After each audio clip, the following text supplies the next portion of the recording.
not at all. Really? Not at all. I think he's doing a marvelous job. I really do. We're very good friends, and I just adore him, and thank God he's alive. I mean, you know, that was a very traumatic thing. So we just look for America to step on its toes and go forward now. She's quite a gal. Yeah, she really is. He's so exciting. They just got back from their honeymoon. They did. Now, what do you think about your daughter? Well, it doesn't surprise me. Really? No, I'll tell you why. Because she went to college in Arlington, Virginia. And when I would fly back to Washington, you know, to visit her, which is right next door, I would say, well, Merm is her nickname, you know. I said, Merm, let's have lunch. And she'd say, oh, Mom, she said, can you stay over just one more day? And I said, I'm on my way to New York and Paris. I can't stay over one more day. She said, well, you just have to, because she says, today's our day in the Senate.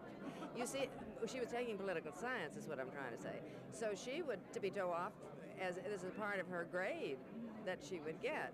And she loved it. You know, she's always been, and she's an inveterate reader. Maureen, well, you would know that. I mean, if you know her, you know. I call him, oh, my darling. That's supposed to be all one word. Oh, my darling. Miss Wyman, we have missed you sorely in the movies. Why don't you make some more movies? Well, I tell you, I haven't found anything I really wanted to do, you know, until now. Until now? Do you have something now? Well, no, I've just made a pilot, and CBS has bought it, and it's called The Vintage Years. It's kind of an interesting thing about the wineries and all the wine country up in Napa Valley. There was one that I had to work harder on than anything else, which was The Blue Veil. Really? Yeah, because of all the aging and all of that. It was a very strenuous show to do. But there was another one that kind of slipped by that I really liked, and it still seems to hold up today, and that was All That Heaven Allows, which was such a charming story, you know, of this...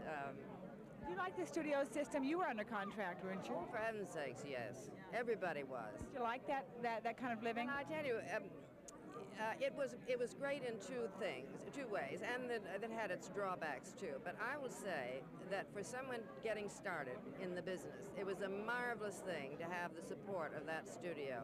I interviewed Jimmy Stewart recently, and he said what he really missed most about the old Hollywood was that they would work 6 days a week, and oftentimes they would end up at the Trocadero on Saturday night, and you never knew what was going to happen. That's right, because everybody now, like Dick Powell used to bring his trumpet. Oh, really? And Fred McMurray always had his saxophone. You know, and Jim, of course, loved to play the accordion. Or if he didn't have an accordion, he played the piano, you know, with the choosing of the fingers and whatnot. He was so cute. Oh, we used to have such marvelous times.